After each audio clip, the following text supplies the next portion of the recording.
Hi, everyone. Welcome to Grow Big TV. We have Hello. we have an awesome guest today, and I'm going to play our 6 inches of soil video when people are starting to roll in. And Ed's waiting in the background. I don't want to keep him holding there, because he has a lot of stuff to do. He's busy man. So welcome in, everybody. This is going to be an awesome interview. So 6 inches of soil. And I hope you guys go check this out. 6 inches of soil feeds 8 billion people. We already grow enough of all the human essential nutrients to feed everyone who's alive. Farming is the single biggest cause of biodiversity collapse, the second biggest cause of climate change.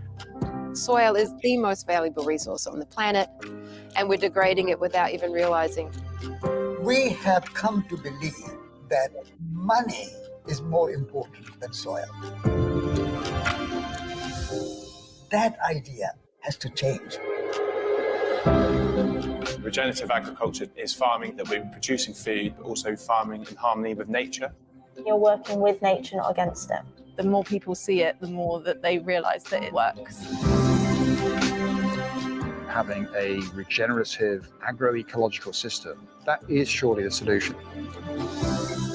Soils are absolutely phenomenal in the amount of carbon they can store. What we absolutely need now is urgent action from the government. Until you deal with 9 retailers who have 94.5% of food sales in Britain, you're not going to have a level playing field. Consumers have a choice.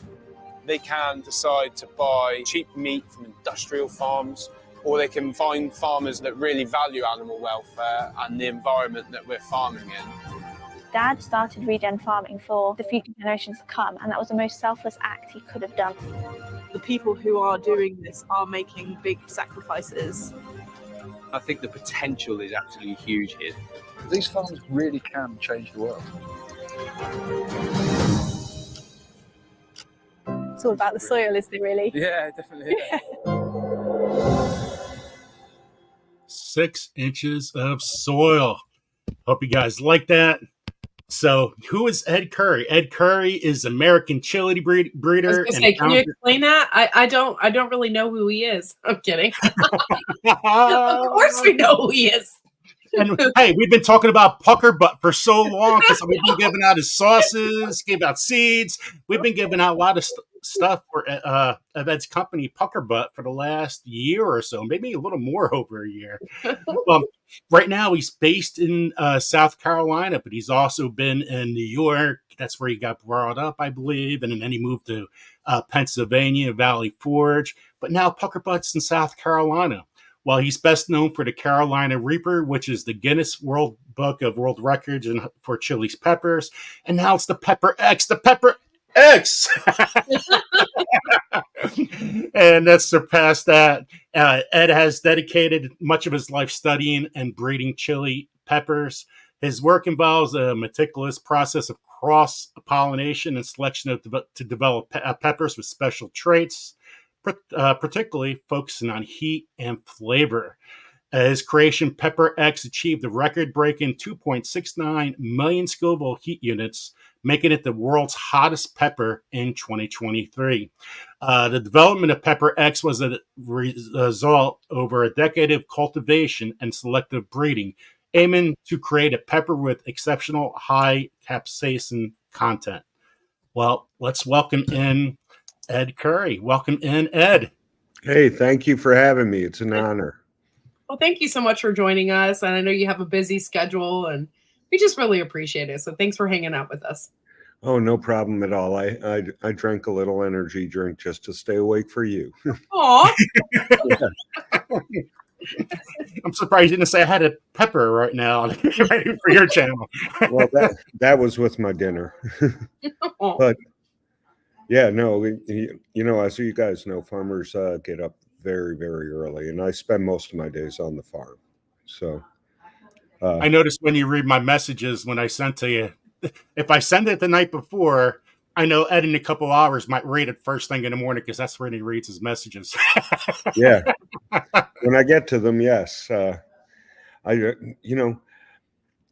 I'm not a technology guy. I'm really not. I don't understand all the social media stuff, and people get offended because, oh, you didn't read my message on Messenger.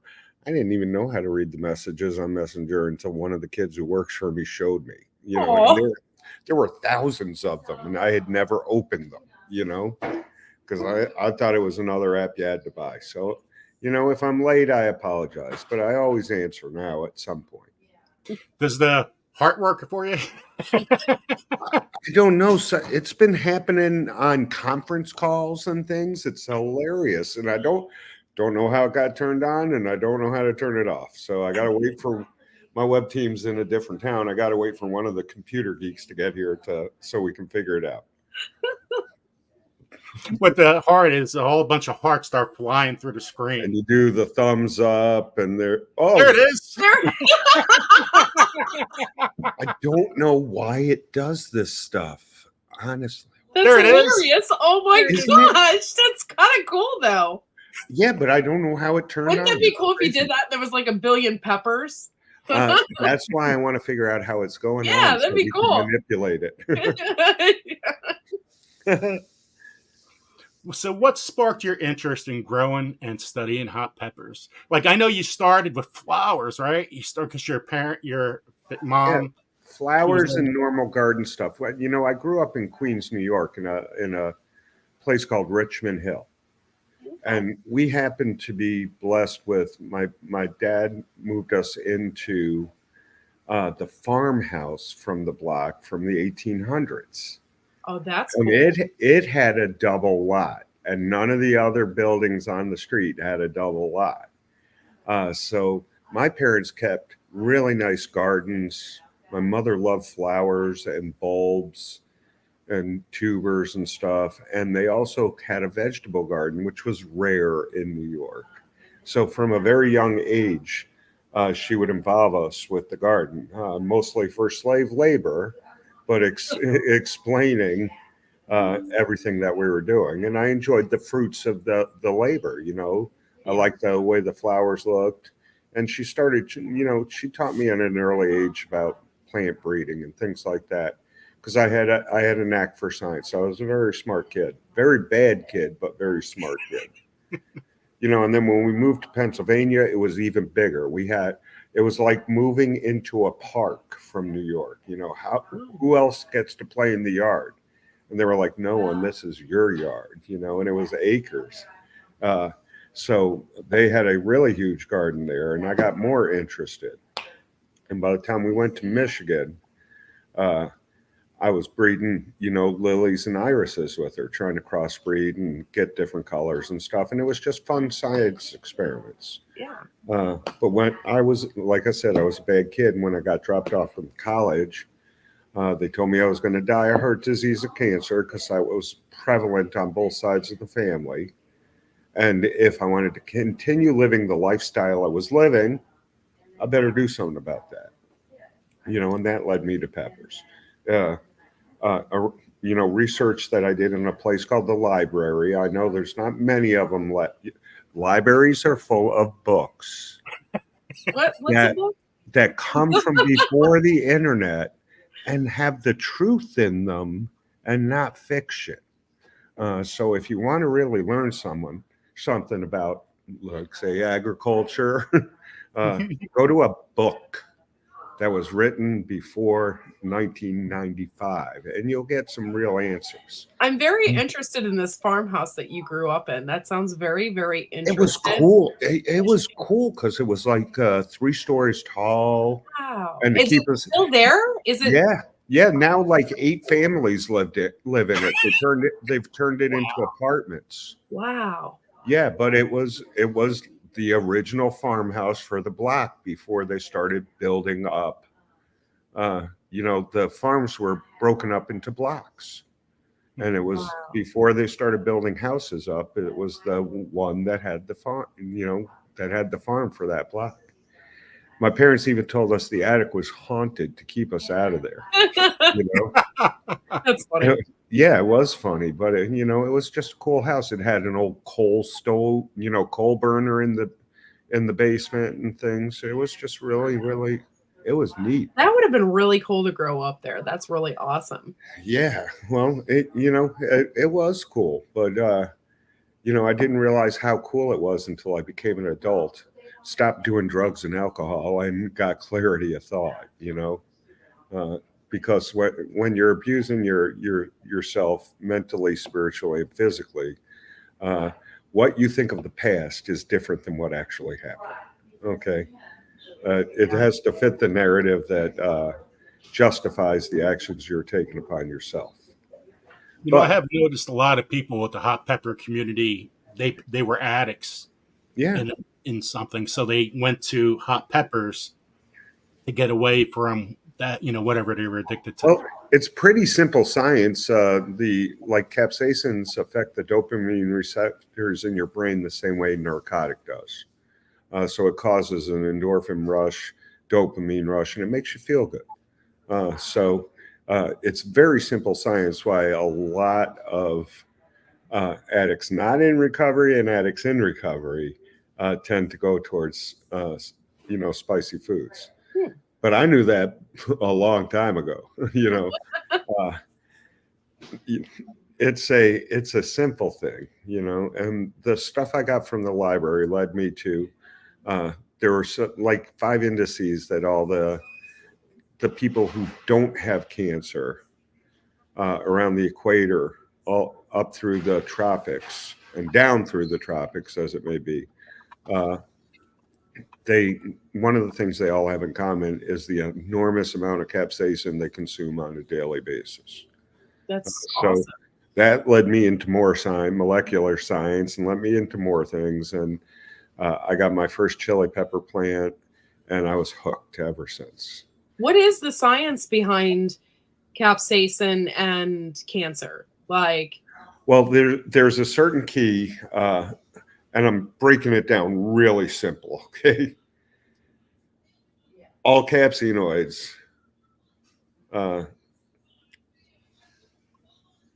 have on them a key.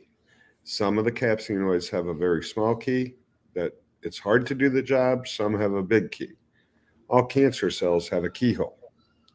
When you can get the two things together, it causes an autoimmune sequence in the cancer cell, and it dies. Oh. Okay?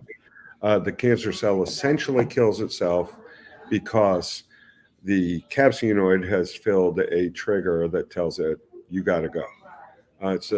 And various capsaicin, capsaicin doesn't have as a prevalent as, say, another capsaicinoid. But they all have that key. Really the problem awesome. really is the delivery method. Okay. Yeah. How are you going to get huge doses of the right capsaicin into someone's body without them throwing up or having cramps or anything? Right. Not everybody can just sit and ingest tons of Carolina Reapers and go on with the rest of their day. Yeah. So, but I discovered hot peppers. Yeah. I discovered hotter peppers. The first real hot pepper I had was a Vietnamese bird pepper. Okay. And I used something called the mail and wrote letters to other agricultural institutes and universities all around the world, because you could get that information in the library. And I asked them for seeds for peppers. I asked them for other things too. And when you write a letter and you ask for stuff, people used to just respond with the stuff you asked for when it was simple like that. So I started collecting seeds from all over the world. But I was a drug addict. I was alcoholic. I don't separate the two, because addiction's addiction. I can have the same problem with Captain Crunch. Okay. Right. Yeah. If I eat a bowl of ice cream, I want to finish every bit of ice cream in the house. It's that just happens with me. So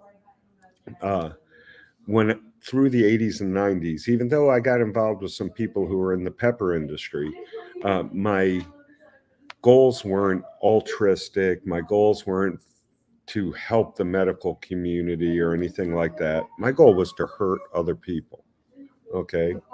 I was a person in pain. I found something that I could hurt other people with that wouldn't kill them. And I knew a whole bunch of really dumb people who would, I could tell them, oh, you're wearing a diaper, huh?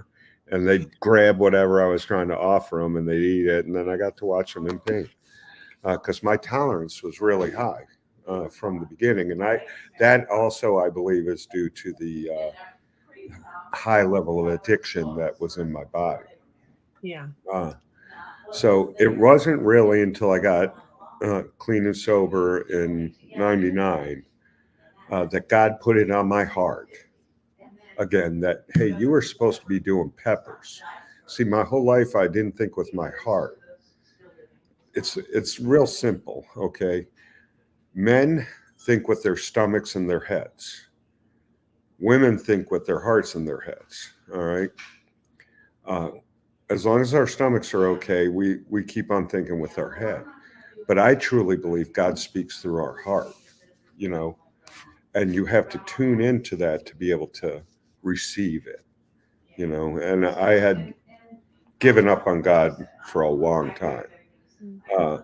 So it came back, my relationship with God was improving. I'm supposed to be doing peppers. But again, for the first couple of years, I grew them, but I only hurt people with them, and then I met this woman who's in the other room, and a long story short, I started a pepper farm in her yard. And she married me anyway. Oh. Happy anniversary, by the way. Oh, thank you. Thank you very much. So 23 years ago, she came home from a conference and said, what the hell is all this stuff in my yard? And I said, well, God told me a long time ago that I was supposed to cure cancer with peppers. And then I started explaining all the research that not just myself, but all the medical community had been doing since the early 1900s. And she said, oh, that sounds good, but what are you doing with all this stuff in the yard? And I said, well, next I'm going to get a greenhouse and I'm going to selectively start crossbreeding peppers and keep on going with that. And she's like, okay, baby, whatever you want, cook dinner, But the next year I took over the neighbor's yard. I paid his electricity and water bill so that I could grow peppers in his yard too. Nice. And the next year I took over like 6 other yards in the neighborhood. And then one of my neighbors said, hey, you can put up a bigger greenhouse in my yard. And we put up I think it was 40 by 30. And then the next year he said, I have farmland down, and I don't want to say because I still have secret stuff down there, but I have farmland. Why don't you just farm instead of doing all these buckets? And I was like, okay, I'll lease your land. And that year was the first year I did a field. Now I did that whole field. He plowed it for me, but I planted it and tended it. And we didn't have any water at the time. We didn't have a well. So we were getting water out of a pond about a half mile away and then bringing it there and putting it in big totes. And I would hand water using gravity. But he, like me, wanted to do everything naturally. He does it, it was his land. So we added worm. I didn't think there were enough worms in the land. So we got a whole bunch of the species that are good for South Carolina. You're allowed to have them. And we got them by the box load and released them. Okay. And then I bought a crap ton of ladybugs and lacewings and all that to establish colonies, not just to have them on the plants for any pests, but to establish colonies. And I bought a whole bunch of praying mantis and tied those little egg cases up all over the place to get those little monsters out there. So I didn't stop growing in the backyards. But but I added more. Okay. Because I still needed all those pots to see what was happening with the things I was trying to do. The field was when we were growing for, I need to make more hot sauce. Because the first year we did it and I harvested all that fruit, Linda was like, what are we going to do with all this? And I was like, I don't know, because I wasn't hurting many people then. I was still hurting a few, but I love those people that I was hurting. And I said, we can make salsa and hot sauce and give it away to our friends, and we did. And then when she found out how much money I spent, she said, let's start selling this stuff. And I didn't think anybody would buy it because it was prevalently hotter than what was available, except for, those like Dave's Insanity and things like that. Yeah, I love that stuff. That is the best. But she proved me wrong and we started selling. And, within I think it was year 4 from when we started that we went to the farm because I needed that much just to supply the people who were coming to my little storefront to buy stuff, Mm-hmm. But, that breeding led to a lot of peppers, not just the Carolina Reaper, but a lot of peppers that I knew I had something special because I could eat hot stuff, hotter than almost anybody I knew,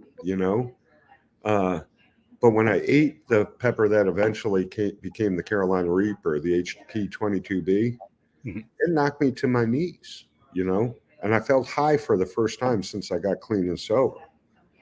And I was like, oh, this is special. I better do some testing. And I know, I'd run HPLC before. I'd done a lot of stuff in the chemistry labs. And so we got it tested. And at the time, the first test we did was 1.275 million Scoville heat units, which at the time was 200,000 higher than the existing Guinness World Record. But I wasn't looking to get a Guinness World Record. I was looking to do something for medicine. Okay. Yeah. And my mom had gotten diagnosed with a really rare small cell lung cancer. So there was an urgency to that breeding. Linda can tell you, I stayed up all night long for, days on end, making sure I got that crossbreeding done because that's what I was looking for. Okay. And, she actually ate peppers until the other therapy that they had her on had just made her mouth, all she had was sores, she couldn't eat anymore. Okay. And that's when she eventually died, but she believed in the science, because her whole family is a medical background. She knew what we were doing with like Sloan Kettering and other research facilities. So, but I didn't figure it out in time to save her, but we're still working on that stuff. So what is the everyday life of Smoking Ed? Like what do? You get up early in the morning. Well, up until a little while ago, I'm sorry to interrupt, Corky. Go ahead. No, you're fine. No, go ahead. I'm just curious, so you get up in the morning and what? You go to the pepper fields. How do you keep track of all this? You have helpers? You have someone else equivalent to you that, how does this all work? So, in 2013, I met a guy who manages a farm that's been around in this family since the 1800s. Wow. And he said, why aren't you growing peppers here? You're a Fort Mill story. Okay. And I said, well, I can't afford the land here. And he told me, I have land here. Let's work something out. And we did. And so the way I get to do what I do is there's a lot of teams of people that I hire who either work directly for me or indirectly for me. Okay. So, there's a good link. Anyway, so there's somewhere around 100, 130 people that are working at the farm. Okay. So what they do is the seeds that I give them are that we do at that farm or are for industrial use. They're for ourselves or other customers that use our peppers or our pepper mash or our pepper powder in their products. So my day, it changed last year because my wife needed help with the kids in the morning. So I used to go in at 4 a.m. First thing I did was go to the farm. And I'd open the door and I'd say my morning prayers and stuff. And I get some emails done and, the other stuff that someone who's running essentially 7 businesses needs to do. And then the sun would rise and I would take a picture and I'd post something on social media and I'd go out to the fields. And what I'm doing when there's plants in the ground is checking soil temperature, getting soil samples to check to make sure that the nutrients are proper and I don't have to amend the soil with something natural. Okay. Something natural. Like we do cover crops in the wintertime and, we amend with turkey litter and things like that, things that don't hurt your soil. And we do crop rotation so that we can, make sure the soil is good. But I have to keep on checking that because peppers are nutrient driven. Okay. They're one of the few nightshades that actually seeks out like calcium and magnesium and other things that are in the soil and depletes the soil of those things. Okay. So I didn't know that. So that's wow. So I check the soil. I look at my plants. They're all my babies. Pretty much everything we grow up, I have crossbred. Okay. So they're my babies. So I go out and I talk to my family after I take care of my biological family, and I look for disease because there's some diseases that are airborne that affect plants, and there's some diseases that just get in the soil from the rain, so you check for disease. And I take random samplings of tissue off the plants so that we can analyze it, make sure everything's healthy, and then when I'm done playing around in the field, sometimes that's 8 a.m. Sometimes that's noon, it all depends on what I get sidetracked doing.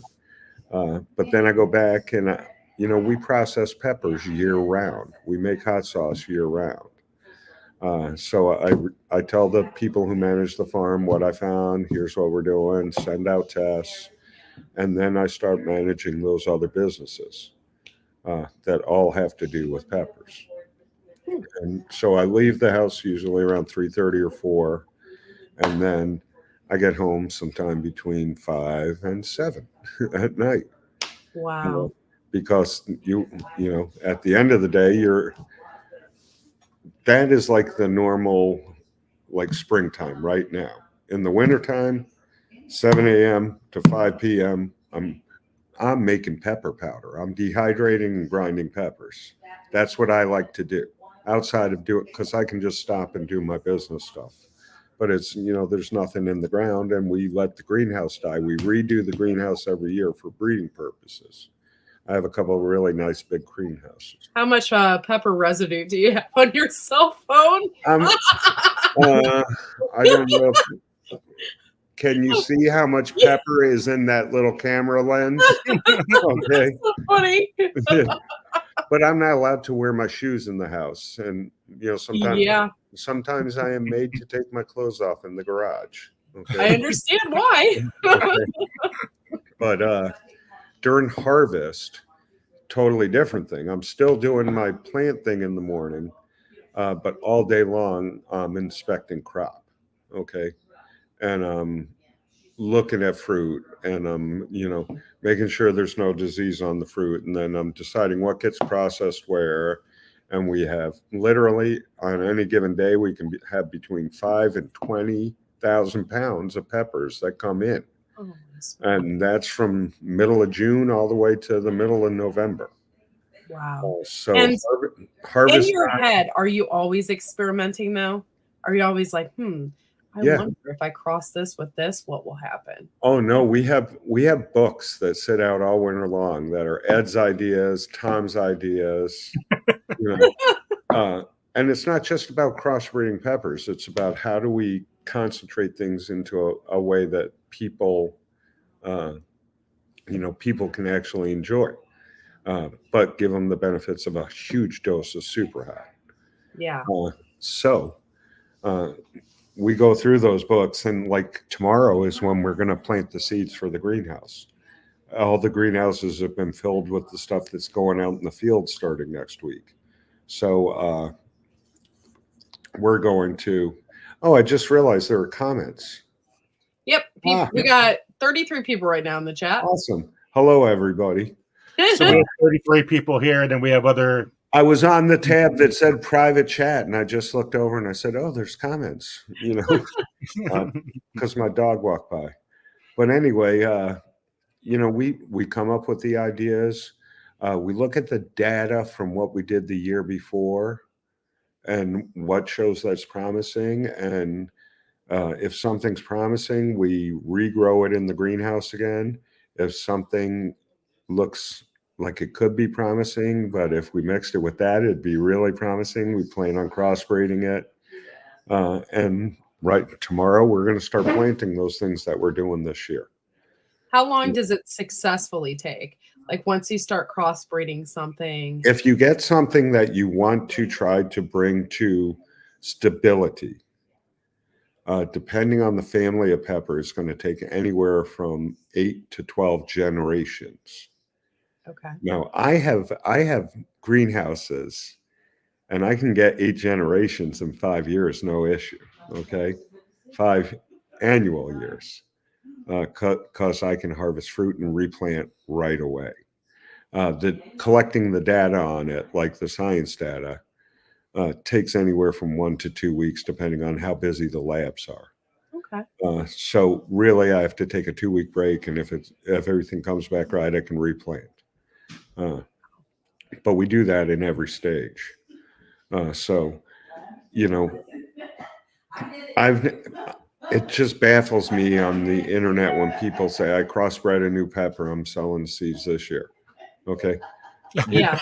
That's not how it works. Okay? Yeah. And then when you get those seeds, you don't really know what you're getting. And I see a lot of people selling usually they're orange seeds as well. Usually they're orange habaneros. Okay. But I never say anything about that really on social media. I'm saying it right here because I don't want to squash anybody's dream. If you want to breed a pepper and you want to have, if that's your goal, go for it. But a lot of people don't want to hear the real science behind it or do the work behind it. They want the instant internet fame. But for me, if I'd see a seed packet of a really cool pepper, I want to grow that really cool pepper. I don't want it to be a habanero or whatever, I want it to be the pepper that's on that package. There was a pepper, and I'm trying to remember the name, like 8 years ago, and it was beautiful. It was kind of like the Pimenta Denied, that one, the purple and black one that has some kind of the orange, only it was a more vibrant set of stripes, okay? And it was beautiful. And I ordered them from 6 different people. And the most expensive one was from Italy, where it was bred, And the only pack that came out with those peppers in it was the one from Italy, So if you want to look for an original, go to the guy who bred it. Yeah. It might cost you more, because they want to offset their costs. Yeah. But you know what? I don't mind paying a little bit more if I knew all the hard work and everything that went into it. Oh, it's with you said it takes 5 years. It's a lot of hard work. Long time. So. And we take something and we get there's other peppers that have cool stripes or I call them wrinkles, but they're very, they got little lines in them like a bug or something, and they just look cool. So I've been, a lot of what I've been doing lately is trying to breed the look of the one pepper into the Carolina Reaper. Ooh. And it's funny because a lot of the pepper, a lot of things that are out there are really other people's stuff that's just been renamed. Okay. Yeah. Okay. They're just renaming the same thing over and over again. But if I can come up with something that's really, really cool and let the public have it, it would, I want the to get. Reaper gets a tuxedo. Yeah. Well, there's a thing where, have you ever seen any of the peppers that have an arm on them? Yeah. They're Okay. scary. A lot of people think that that's a virus. A lot of people, there's several trains of thought in the agriculture community on why that happens. But I like that, and I've bred that into other strains. And when I find it, I selectively breed those to see if I can get them more and more and more and more. The alien pepper. there was a guy from Pennsylvania who he was an Amish farmer, and his name is killing me, but it's it was his ghost scorpion or something like that had all these arms. And I got the original strains from Cajun. He brought them back for me when the very first pepper was released. And I've been using those strains to breed out those arms into other things for a long, long time. No, that's cool. And sometimes we put up pictures of them on Facebook. You could probably find a whole bunch of them. But I've never released the seeds because I want stability. I want, like, if you grow the plant, half the pods are going to come with those arms. You can't control phenotype. Okay, there's no such thing as a perfect pepper plant. But if I can get like half or more of the fruits on it to have those arms, that's gonna be a cool thing. Now, is that trying to breed a hot pepper? No, I'm not trying to breed a hot. I'm trying to breed one that looks cool. So you grow it in your Jay's Peach Ghost. That's the one. Jay, he's an Amish farmer up there. But I want it to look cool. Or like I like Chile de Arbo, okay? Right. But they're little. The ones that you see now. Yeah. The ones you saw in the 80s were long. Oh. Okay. How did the long one become the short one? I just think someone else started selling Chile de Arbo as a little one, and that's the one that took off. Okay.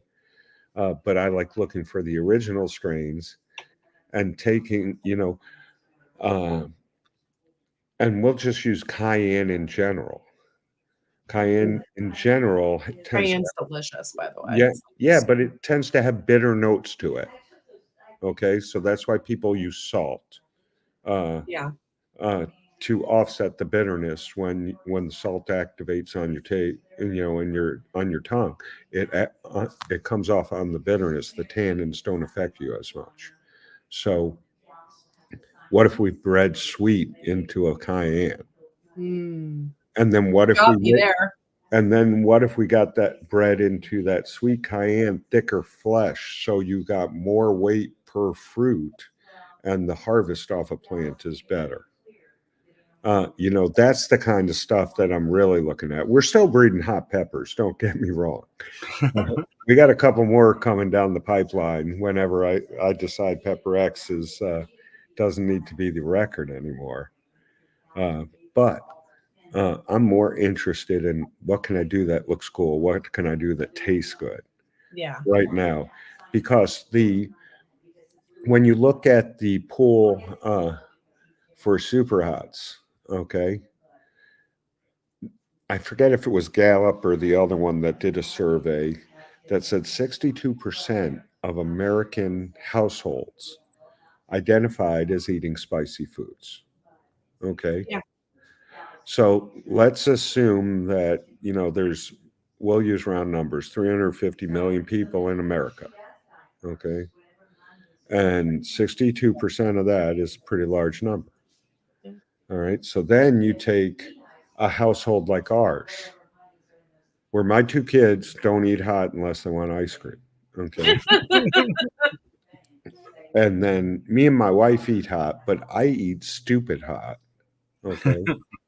I Yeah, do. I'm a baby, by the way. I I can't. eat, yeah, she's a cayenne person. Her favorite hot sauce is Born to Hula cayenne. Not even my cayenne sauce or the number one selling cayenne sauce outside of the top five, which we also make for another company. I make good cayenne sauce. She likes Born to Hula. Why? Because it's not hot, tastes like cayenne, it's good, you Yeah. know? So out of those out of the 62%, really only 2 out of the 4 like hot stuff. Okay. So that leaves 100 million people thereabouts. It's really 108,375 or 108,378 or 5,000. So how many people like super hots out of that group? I would say not that many. Not many at all.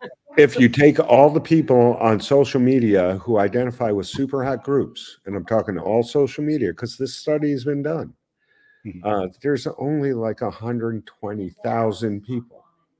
And from seeing pepper groups that the same people are in all the different groups, right? Yep. Right. Okay. So they've identified, it's 99.99999625% of the people who like spicy food do not like stupid hot stuff. Right. Okay. They're very small things. Now, they will do stupid hot stuff, but only on a dare or for bravado or for internet. Everyday stuff, they're eating cayennes, Fresnos, and jalapenos. Okay. Those are the sauces. So, like I said, I'm a businessman. Okay. I can eat through the hot if it tastes good. If it tastes good, then I'm probably pushing myself because it tastes so good, and but super hot. But I don't know. normally on your table, if you're going to eat hot sauce, it's a mild hot sauce. Yeah. Right. Normally, if you go to the Thai restaurant, you're not getting Thai hot +2.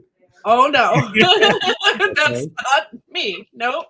So people think that my focus is super hot peppers, but my focus is the whole pepper community, all those people who are eating hot foods, not just now to sell them a product that contains that, but back to medicine. How do we make that product really good to deliver a potency that they can handle that will help them? Right. And capsaicin, I mean, it's used for so many things, arthritis, all that kind of stuff. So Cancer, heart disease, muscle pain, arthritis, ALS, obesity. I can name off about 40 things that they're currently studying with capsaicin. Okay. A lot of them are using our product as the standard for what they're testing. Yeah. And do capsaicin pills work just as much as or do they not work as much as the real thing? Okay. Well, say there's a lot of different trains of thought on that. Okay. And let me explain it this way. If we dry a pepper, and let's just use Carolina Reapers, for example, the record said 1.6. The real average, according to all the universities, was 2.2, including New Mexico State University and all that. People always say, oh, he only goes to Winthrop. No, I go to a lot of colleges.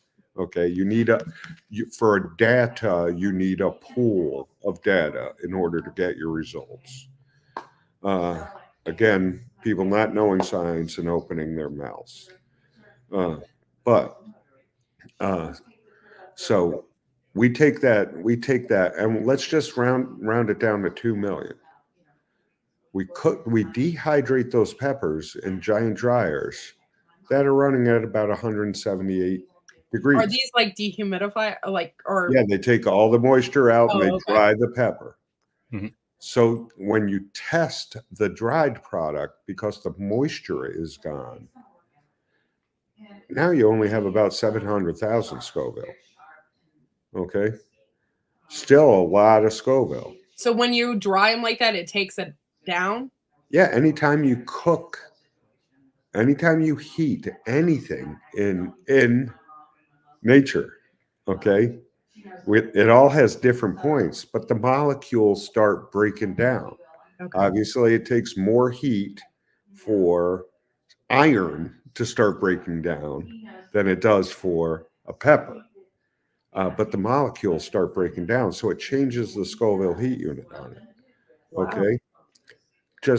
It's just part of the process. Taking out the water breaks up some of the bonds. So we have a product that's less. Then if you put it into something else that is processed, it goes even less. The raw material. Cooking causes that stuff to drop. So anyway, when you put it in a pill, and I'm just going to use the cayenne pills, for example, because a lot of people know they take turmeric, okay, and they don't know that for the curicum to become active, you need capsaicin. Yeah. Okay, so you go to Earth Fair and you get 400 or 40,000 units. They call it units. It's not Scoville. It's 40,000 micrograms of cayenne in a pill form, and a 2-month supply is like only $8 or $9. You know, but is that going to help you? Well, there haven't been any studies about whether those cayenne pills will help you with cancer. Is each pepper different though? Yeah, all peppers are different. Yeah, but I mean, as far as helping somebody, is the cayenne more helpful than the Reaper? Is the Reaper more helpful than the cayenne? Does it matter? For most of the properties that are used in medical science, the hotter the pepper, the more of the properties it has. Oh, okay. Okay. So back in 2008, we made a crap ton of Carolina. It was HP22B at the time, but we made pills as a dietary supplement to help with weight loss and because we were trying to figure out a way to help my mother, you know.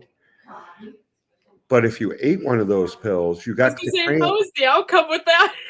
The cramps were so bad. Oh, God. You didn't have any heat in your mouth, but the cramps were so bad that you were throwing up. Yeah. So, that's not a way to deliver that much capsaicin into the human body. Okay. Yeah, that's pretty hardcore. Let's try something else. Yeah. And literally, we made a couple thousand of those pills, a small batch with a maker of those pills. And they laughed. They laughed like, oh, someone posted a Chili Pepper magazine article. Or no, that's Epicurious. Excuse me. That might be one of mine. I wrote for Chili Pepper magazine, and I've also been on Epicurious quite a bit. You are just such an interesting person. I didn't know you did all that. I didn't know you're very complex. I know a lot about a lot of things, but I'm not good at anything, you know. And because I need help. I get sidetracked, so I need someone to help me. I know what needs to be done. Here, can you do this for me? I find people who do what I need done better than I can, and then I hire them and let them do it, you know. But I still try to micromanage what they're doing, you know. Well, that makes a good business owner to micromanage. You got to see what they're doing. Yeah. But anyway, we're talking about health benefits. So it's really a delivery method. Like if you get a sports patch and you feel heat, that sports patch is based on capsaicinoid. Is your body absorbing that capsaicinoid into your system enough that it can get through your bloodstream and through your liver and get back into the place where a tumor is. No studies have been done on that, but we've diagrammed it. Yeah. So can we deliver huge doses of capsaicin through patches? Well, we can, but we don't know how it's going to work because I haven't funded any research in Yeah, that. and my brain is going crazy right now thinking, what about the after effects? Will they get cramps like they did with the pills? No. Like, Now, do you like there was a doctor in Charlotte, he delivered chemotherapy in nanorobots, and there was only 10% of the side effects normally of chemo, but it was 100% effective because they could program the nanorobots to go to the specific cancer that they were targeting. Okay. So he thought about, well, why don't we deliver pepper and see what happens? Because he knew, me and him discussed the science on it, and we showed, we did research, and I showed him old research and stuff. But that at the time when I was talking with him on a regular basis, a dose was like $49 million. Okay, because the cost of nanorobots back in the 2000s. They had them, they were just very expensive. Now the cost has come down quite a bit. Okay, but it's still not really affordable for the normal person. yeah. But if it drops the same as it did in the last 15 years, for the next 15 years, everybody in the world would be able to afford it. So is that the delivery method? And only ingenuity by real scientists, not by me, but by real scientists, is going to solve that equation. I just provided the theory and the product behind Well, I love what you're thinking and I love what you're doing in that aspect because my dad died of cancer and it's just so important. That research is just so important. So. Oh, someone else found this, the nanorobot in the treatment therapy of cancer. Ed, we got the best mods. Yeah. Yeah. They're on it like nonstop. They're on it. That's pretty cool. I've actually read that one. But it's all goes back to the agriculture. It all goes back to the agriculture. And I like how you do the 6 inches of soil. Okay. But people would look at me and we do a lot. We farm a lot. Okay. And they'll say, oh, look at what he's doing. Look at what he's doing out there. Blah, blah, blah, blah, blah. You got to trust the farmer too. And I'm not talking about agriculture, the agro commerce. I'm talking about farmers. I learned more from a guy named Bubba. Right? Really, his name is Bubba, who'd been farming out of his 70-year life. He had been farming for probably 62 of it. Wow. Okay? He taught me more about soil respect than everything I ever gleaned from a book. Okay. And I incorporated everything I learned from him into what we're doing now. Most farmers, and I'm going to say that most farmers have respect for the land, and you got to figure out what can grow there. Like we've got some beautiful plots of land that we try growing on, but it's not good for peppers. What it's good for is going right back to nature. All right, because that's what it's supposed to do. And the soil will tell you what you need, what you can do and what you can't do. Peppers are a weed. And I just said that. And Ed, are there any peppers that have a difficulty to grow, or is everything the same? Well, peppers, there's many families of peppers. Okay. Some of the families, okay, are real easy to grow. You just drop the seed. You don't even have to plant it. You just drop the seed, and in 60 days, you're bearing fruit. The super hot peppers, the chinese, they take up to 150 days to Yeah. mature. And again, you can just drop the seed, but it's better if you plant those 1/8 of an inch deep, no more than 1/8 of an inch, you know? So, and it really comes from like where those are grown, the birds that transport them around because they eat the seeds, when they poop big. So when it hits the ground, the seed goes to the bottom of the big pile of poop. And that's how it gets, that's how it gets germinated. But anywhere from 60 to 90 days, you're planting a nightshade. It's a weed. If you put a eggplant in a pot in your backyard and ignore it, you're going to get fruit. Okay. Tomatoes. If you look at tomato plants, same family. The deer can eat them. You can hit it with the weed whacker. You can do whatever you want with it. It's still going to send off shoots and try bearing fruit. Yes. Peppers are the same way. We don't like people say, oh, you got to top your plants. You got to trim them. You got to do this. You got to do that. We never do anything. Guess who's the best architect for a plant? I want your answer, Corky. I don't know. Mother Nature. How about you, Joe? Mother Nature. Mother Nature. Okay. You don't have to do anything to a pepper plant. I can show you pictures of plants that are 22 feet tall. I can show you rows that are only a year old that are 8 feet tall. If you let nature take its course, you're going to get beautiful plants. If you start messing with that plant, you're going to get the results that you're messing with. Yeah. But it scares me sometimes because I want fruit. I want peppers. If you what leave if I it alone, plant a whole row and I don't mess with them and don't top them, don't pull the things, and nothing ever happens? No, it will happen. You're being impatient. Oh my gosh, what do I not say that all the time? How impatient I am. That's so funny. I want what I want, and I want it now. Okay.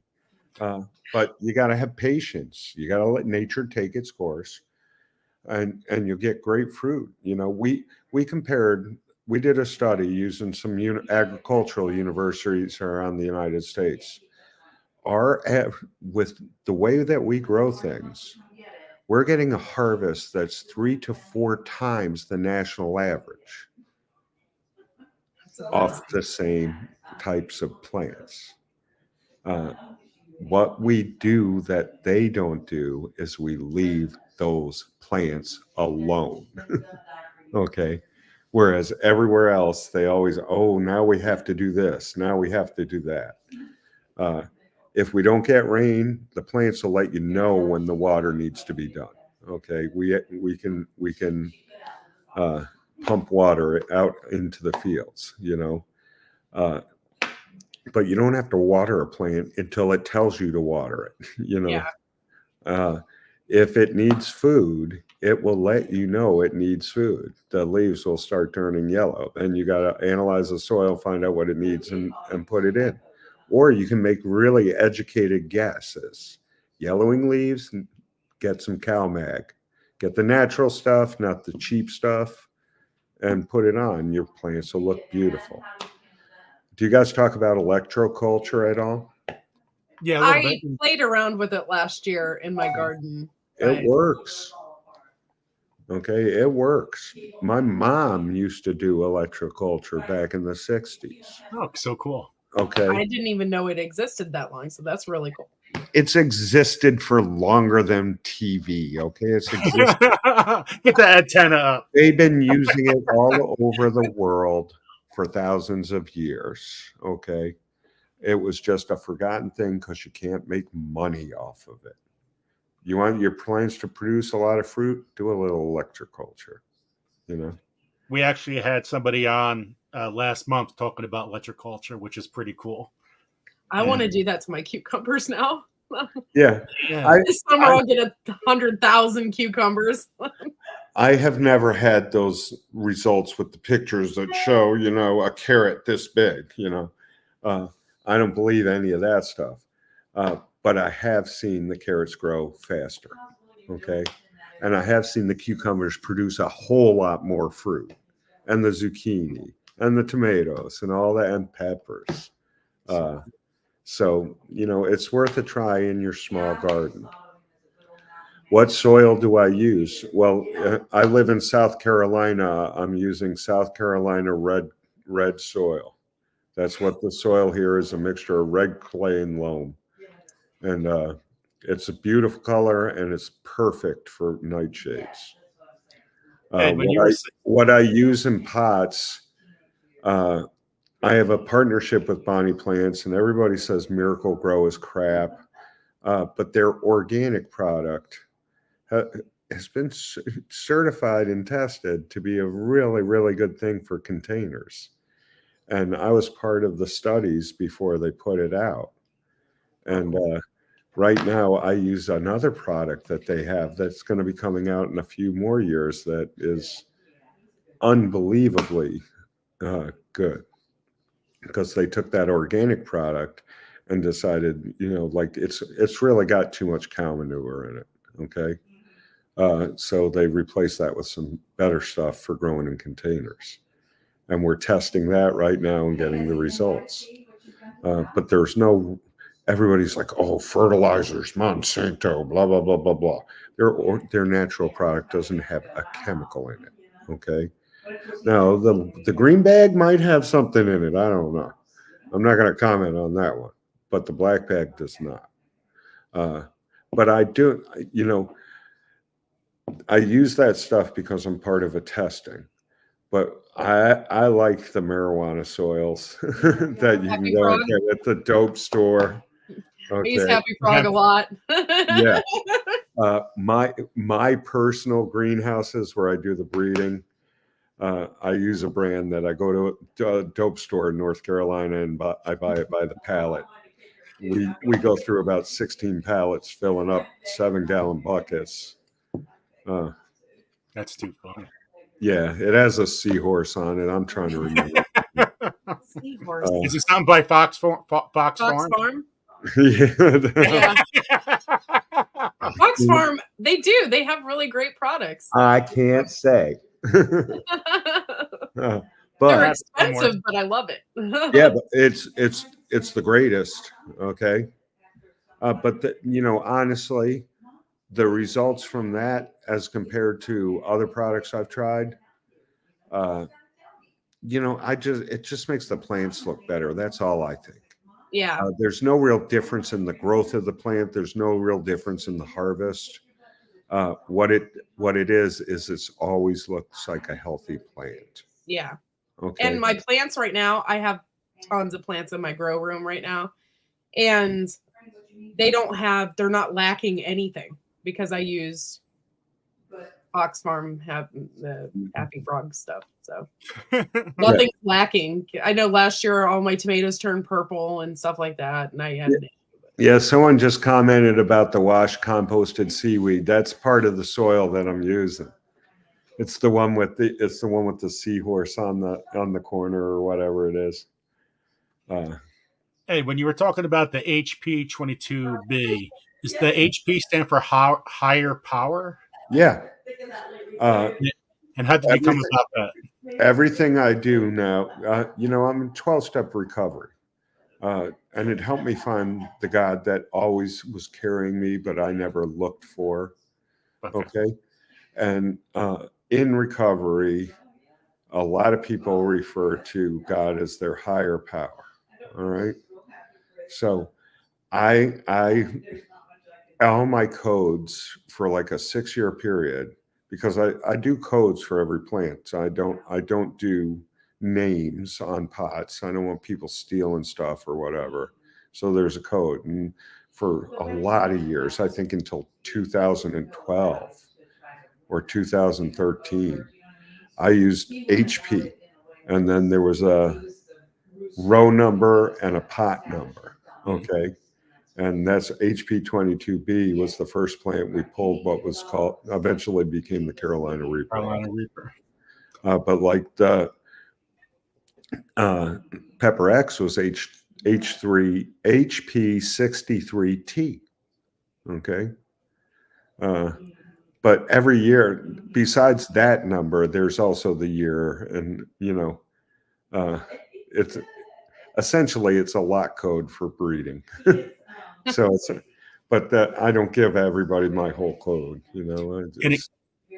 The Carolina Reaper was a Naga Viper, and what was it also crossed? It wasn't a Naga Viper. It was a Naga from Pakistan. Okay. Oh, okay. That a doctor from Grosse Pointe, Michigan, brought back from Pakistan for me in the early 90s. And then that one was bred with a pepper that a lady named Joan Jackson who worked with me at the bank.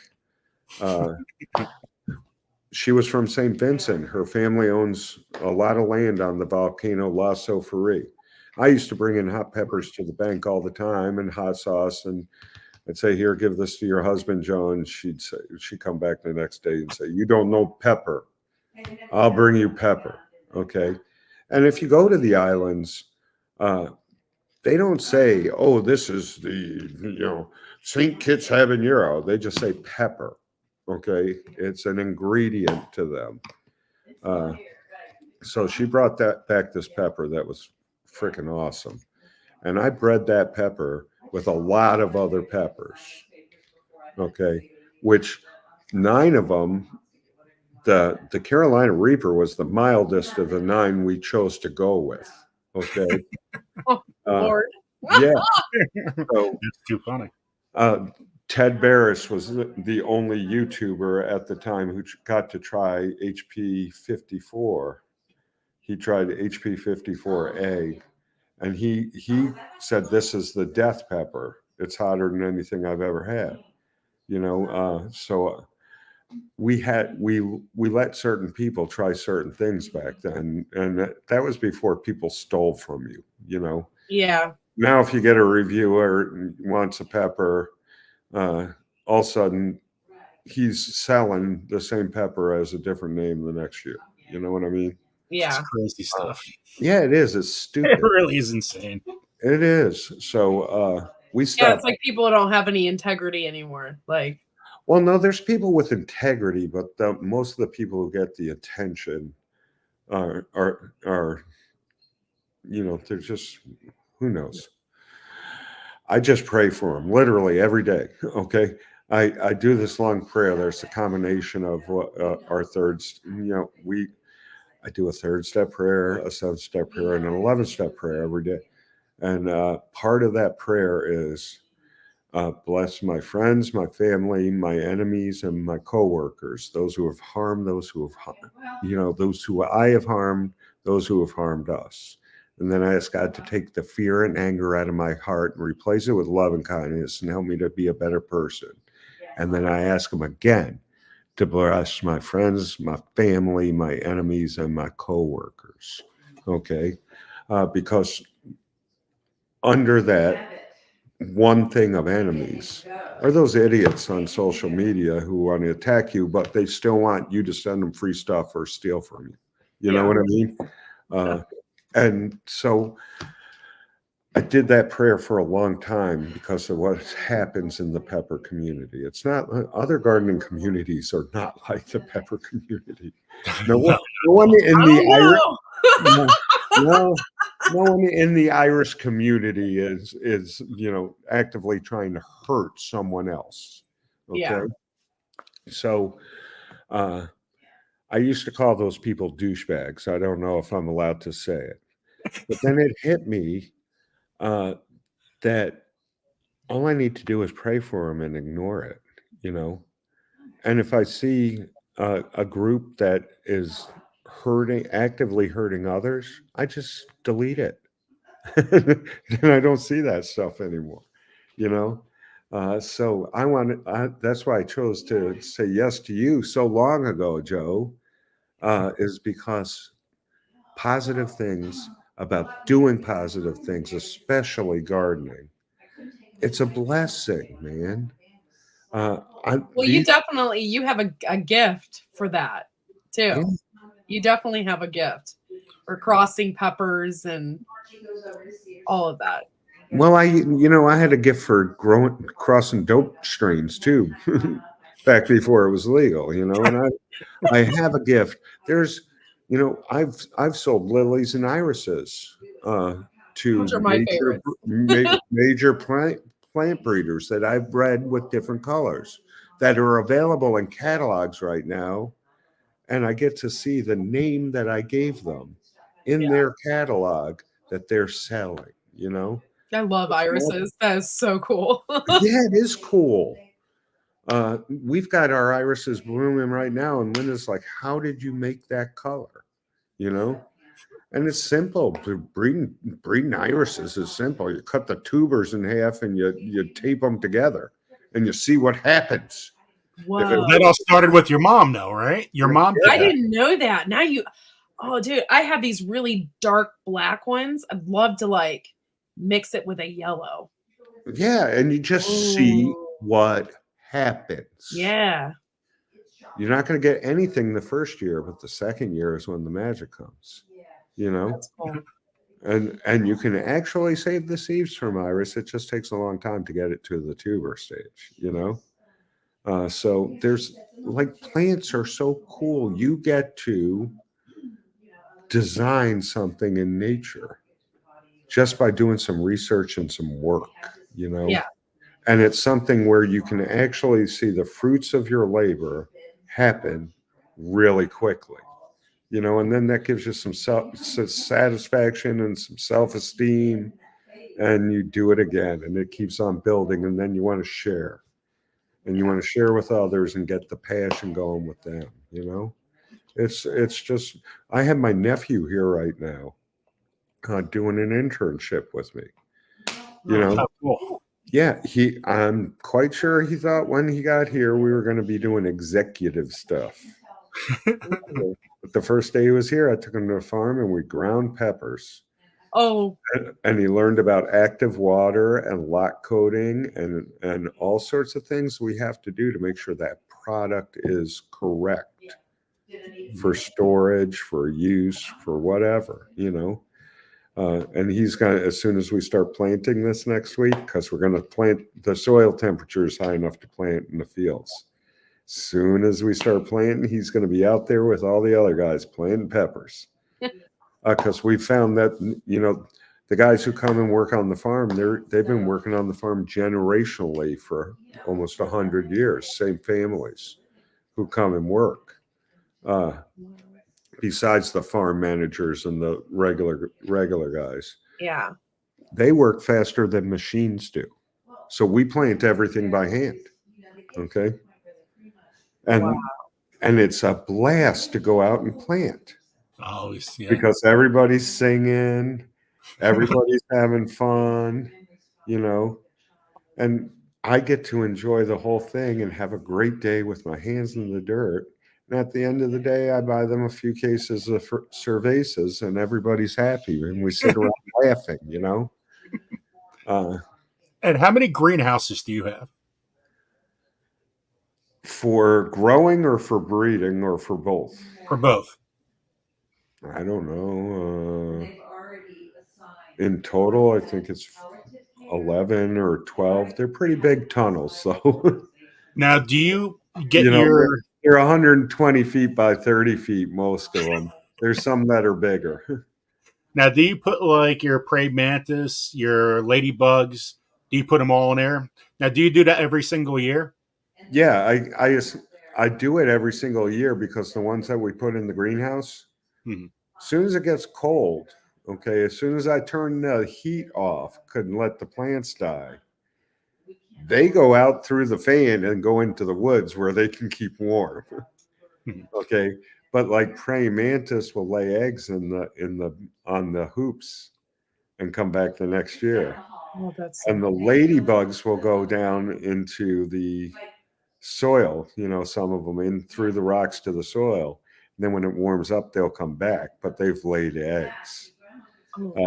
So even though I bring more in every year, there's still a lot of them that are there from the previous years. And do you get those from Nature's Good Guys? And where do you get Yeah. them? Yeah. Well, where do I get them? Yeah. The go to Google, just put in ladybugs.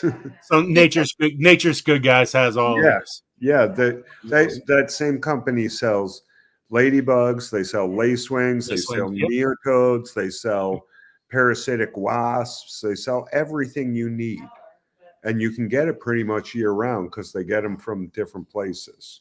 But last year I probably bought, between the fields and the greenhouses, close to 1.5 million ladybugs. Okay. I bought thousands of I thought it was cool just releasing the little bits that I had. yeah. Oh no, it's really cool. We release so many ladybugs out in the field that I'll come home and they'll be crawling out of my shirt. You know, I don't even feel them crawling around, you know. How about bees? Do you have bees too? Hives and stuff? We had hives in all the pepper fields for a while that someone else was tending. And one day they forgot to put the flag up when they were working on the hives. It tells us not to walk by them. And they didn't put the flag up, and I went by and I got stung about 50 times on my head. Oh, I have a picture of it, man. I look like Quasimodo. My head's all swollen. Oh, man. They got in under my hat and were stinging my scalp and stuff. So we did 2 years without bees. There's questions coming up. Nightshades are self-pollinating. That's why breeding them is so hard. You don't need bees. That's why you can put one plant on your porch and it'll take care of itself. But we started bees again this year, and now it's us doing the bees, not someone else doing the bees, and we'll make sure the work is done. We're gonna 2 hives in each field this year. Oh, And it's cool. it's not that they're going to go to the pepper plants. They really don't, because the flowers aren't open so much. It's just part of the ecoculture that I want to set up, because they also will help with some of the bugs that in the South could become pests. You know, they don't just go and get Holland, they defend their territory too. Yeah. Okay. So I'm looking forward to the honey. People think they'll get hot honey by putting hives near a pepper field, but it doesn't work that way. You got to add pepper powder to the honey to make it hot. And can you talk a little bit about the Brooklyn Angels? Yeah, the Brooklyn Angels are a nonprofit group I think they're based in Williamsburg in Brooklyn. Yeah, they are. I was trying to remember where the street name and then the cross street and then decide where it was. So they're in Williamsburg, and what they do is they feed the homeless, the hungry, and the indigent all over Brooklyn. Now, prior to COVID, we would have fundraisers for them. I go up there and do me and Noah from Heatness would have a fundraiser where we'd make the hottest sausage in the world using something I had. And people would pay a lot of money to eat the hottest sausage in the world. You know what I mean? And we did the hottest ramen in the world, and we did the hottest tacos in the world. We fundraised doing that kind of stuff. But then COVID hit, and the need became so much greater than it was before COVID. Yeah. Okay. And, even with the immigrant thing, they help everybody. But now they're overwhelmed. So I do a lot of fundraising for them, not just like my YouTube channel. We have fun on. You've seen it. Okay. Yeah, definitely. All we do is have fun and give stuff away. A lot of stuff. But I also okay, let's auction off some Pepper X oil. And I told people $100, 100% of it would go to the Brooklyn Angels. You donate $100, I'll give you this. No one else has it. And I thought we were going to go through maybe 1 or 2 of them You know, that's a lot of money. I just threw it out there.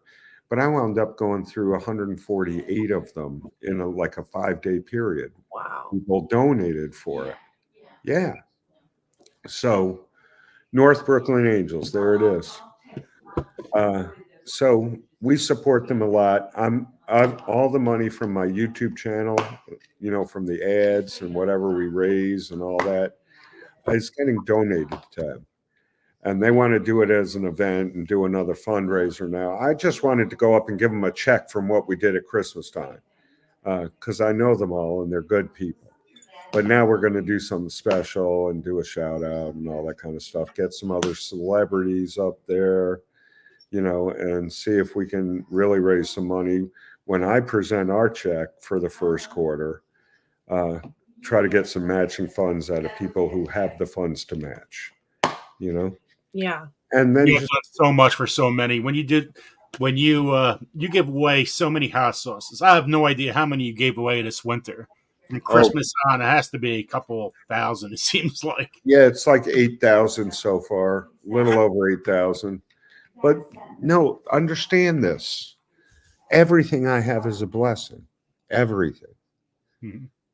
The miracles that God has done for me and my family and our businesses that He allows me to run. I know who my boss is. Okay. We're the reason we started doing the giveaways like we're doing. I used to give away stuff every once in a while. You know, I give away 10 products or something. But the reason I really started that is because a lot of businesses saw a downtrend in their sales. The small businesses and it really correlates to the economic times we're going through. People used to have a lot of disposable income. Like when you were getting free checks during COVID, people were buying a lot of hot sauce. Okay, they had disposable income that they could use. Right now, with the raise in prices on food and gas and housing and electricity and all that, the disposable income has gone down. So there's a lot of people who I know personally who are out there who I see on like my YouTube channel who used to order a lot and now can't because they got to take care of their families. Yep.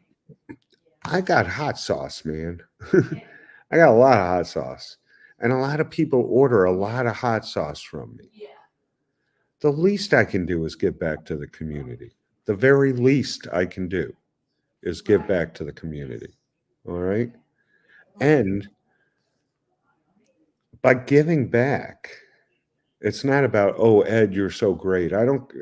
Those kind of comments, oh, thank you for being the pepper king or whatever. That kind of comment isn't there. I'm trying to teach people that everything we have, okay, is a gift. And you're not supposed to hold on to the things that are a blessing. You're supposed to let them go. Okay. And honest to God, you know, all of those things that I gave away and that I'm going to give away tomorrow at 3:30 p.m. on my channel. You know that every Friday at 3:30. Yep. I made the pledge to do that. Is not so people will come and say, "Oh, look at Ed." It's so that a community in the chat builds of people who understand that it's a gift because I've been blessed. It is not a bribe so that you'll like me. Because I don't really care if you like me or not. The only person who I really care if they likes me is my wife. I already know God likes me, and I already know my children don't. Okay. Well, no, happy wife, happy life. No, they don't because I'm being a good dad. Okay, and they're 10 and 12, and they think they're adults now, and they're really not yet. Yeah. Okay, so, but I'm raising money for the Angels doing it too. So there's an other thing, and all these people who are coming to the channel are getting to hear a positive message and see something positive and hear something positive about growing peppers and making hot sauce and doing things with spicy instead of having the drama, you know? And it takes stuff like this to change attitudes and change patterns and change, you know, I've talked to so many people who are in my chat, okay, who say, I have totally stopped looking at anything pepper related on Facebook, and I am just happy now growing my peppers. I'm like, yeah, imagine that, you know? Yeah. Imagine that. But you are on top of the pepper world, and it's good to see someone giving back that is on top. So it's heartwarming. I know I get a lot of publicity. I know I get to do a lot of TV and stuff and do that. But that's just the fun stuff. I'm on top of the pepper world because I've worked my ass off for 40 something years doing it. Okay. And even when I was a drunk and a drug addict, I was still doing it and working my ass off and building businesses so they could have the money to be able to start another business. So I could have the money to be able to start this business and employ dozens of people to help me build the dream. Okay. People don't realize, like, up until 2013, I had a full-time job in the trust department at a bank. Okay. I worked a 10-hour day at the bank and then a 10-hour day doing peppers. And I slept 4 hours a day, and my wife wanted me home. But she saw what I was doing, and then she supported me. And then gradually that turned into 18 hours instead of 20. And then it turned into 16 instead of 18. But it's really never gone down below 12 or so, you know. But we help our community here. We help the community as a greater. We help our church community. We help our family that is part of our business, because those people aren't workers to me. They're not employees. They're my family. Yeah. Okay? We have them in my home. Most of them have keys to this house. I don't have a key. I have to use the code. Okay. Linda and I are able to support things that we believe in, you know, and all of that we support is good for our community, because without all of that, you can't be successful in life. And the problem, you know, the problem today, even in all the gardening things that I see, and I'm not, you know, I'm not talking about certain groups. I'm just talking about in general. In general. Okay, is people want instant success. They want to rise to the top right away. And they're willing to lie, cheat, hurt, and maim to do it. Yes. Instead of putting in the work. Right. Okay. Just this generation, that's what it is. I want to make $25 an hour to start. It's not just this generation. They said that about the last generation, and they said that about you and me. Okay. It's not that. It's that respect for and integrity and hard work are a dying thing among a lot of people. They want the easy way. And I truly believe it's like this. Okay. I can go to, there's an app, something with Plant Doctor or whatever. I can take a picture of a plant. It tells me what to do, and it actually fixes the problem. Or I can talk to Bubba and have relationship and fix the same problem. Right. People want instant gratification, not relationship. Okay. And that the people who want relationship are the ones who succeed in life. You know what? That just struck the chord with me, because I just posted the other day about how people say, Google it. And I have a problem with that. I'm like, I don't want to Google it. I want to be in a chat forum, and I want to ask that question. I want to talk to people about it. I don't want to just Google it. Like anybody can Google it. Like, Yeah, and you're going to get 30 different answers for the same question. Okay, depending on how you do that search. Okay. yeah. And like Wikipedia. Okay. Anybody can edit Wikipedia. Mm-hmm.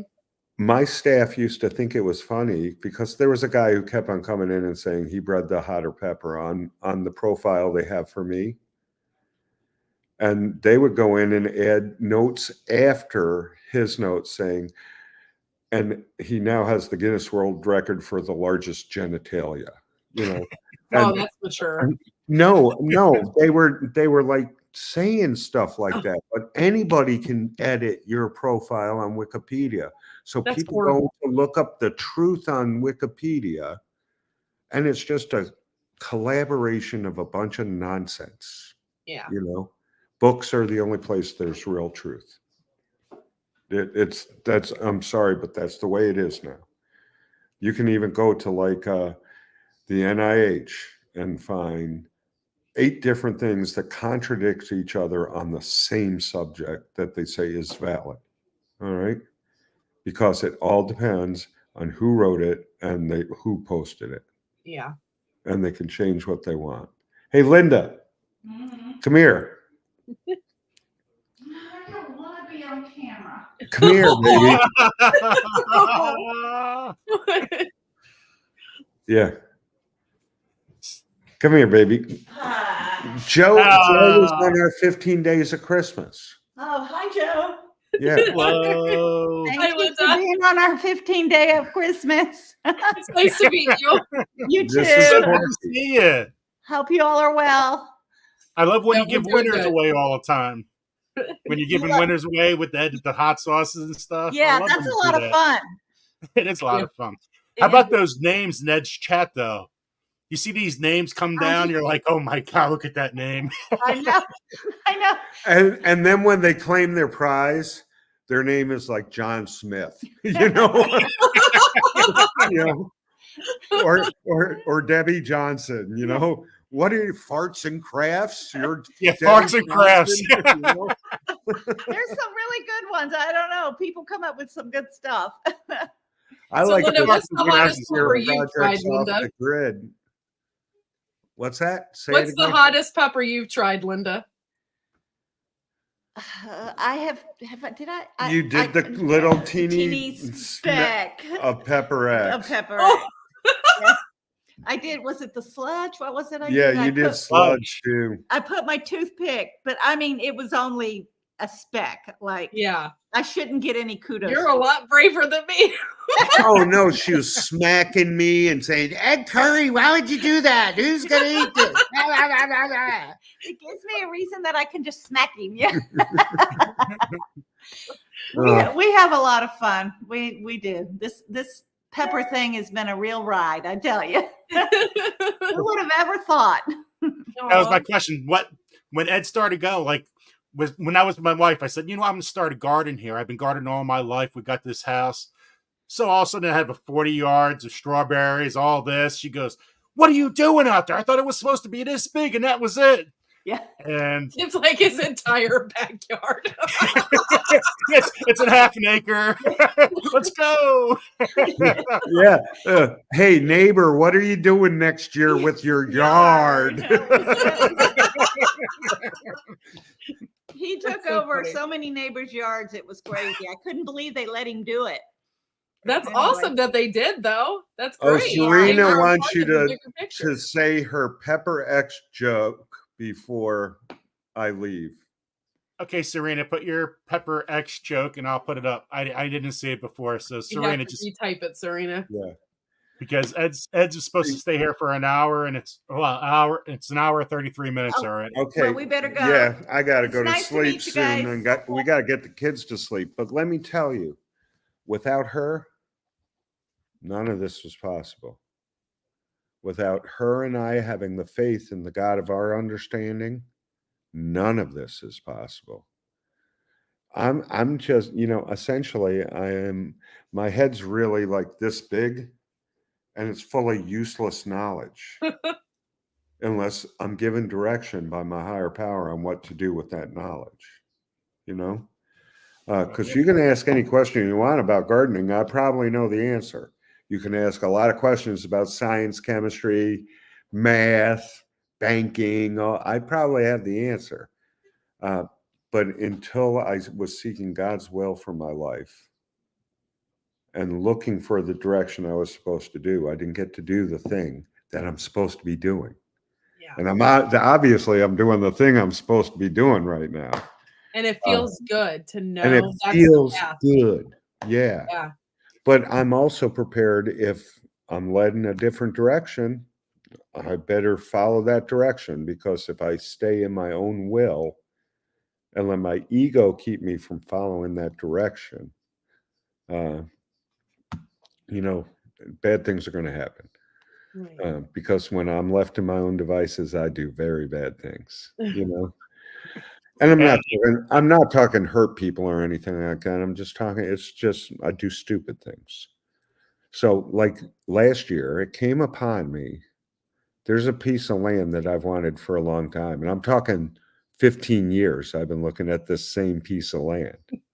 And it came upon me last year that that's supposed to be a tree farm with fruit trees and nut trees, And now there's different things that are happening since I had that vision of what that land should be that are leading me to that might be the next step, because the doors are opening and I'm meeting the people that can help me start a farm with fruit and nut trees. And has anybody ever told you that your energy is freaking amazing? Like, you just have this energy and this thing about you that is just so touching. Well, I appreciate that. Thank you very much. I'm also driven by the fact that I'm 60 years old. I have a 10 and 12-year-old, and they're most likely going to spend 8 years in college like I did.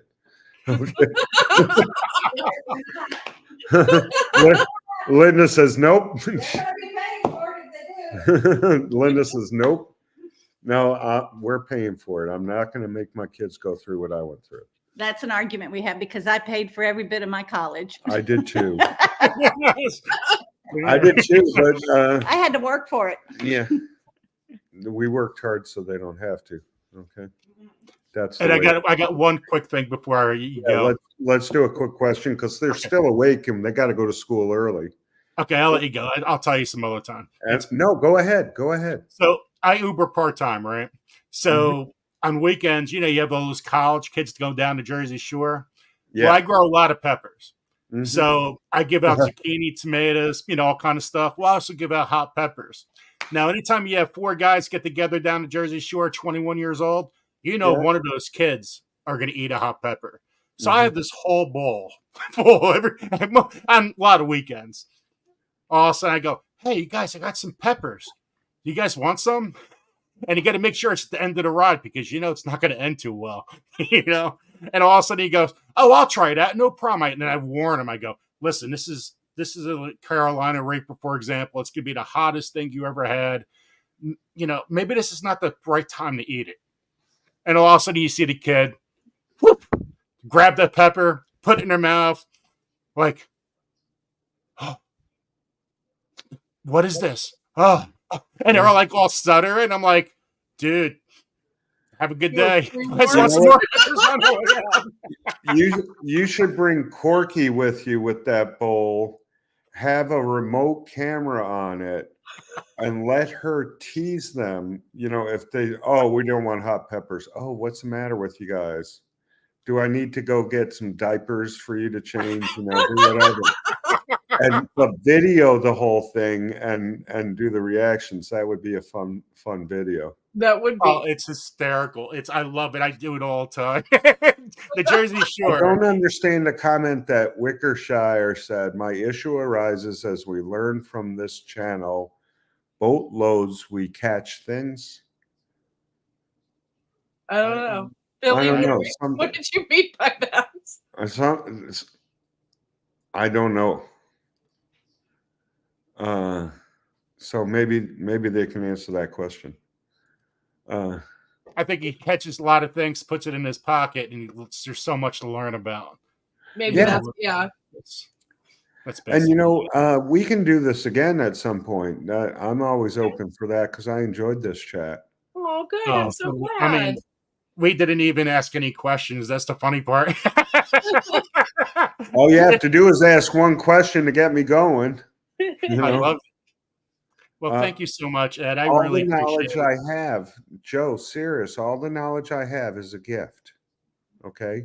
I believe it. And I'm not supposed to hold on to that gift. I freely share 99.9% of the stuff. I'm not going to share how I made Pepper X. I'll show you, some of the things, but I won't show you some of my secrets.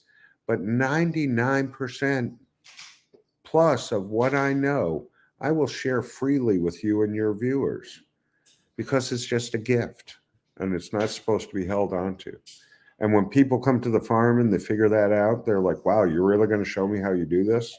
Like, yeah, I want you to succeed in life too, right. And that's just the way it should be. So if you want to do this again and really do a Q&A instead of just a talk, I'd be more than down to it. Awesome. Well, big combo. This is great. I love this. I really love this, and I appreciate you spending time with us. This is awesome. Only we got to send Corky some sauce, and then you guys got to try some while we're doing the Q&A. Okay, I'll be willing. I'll do that.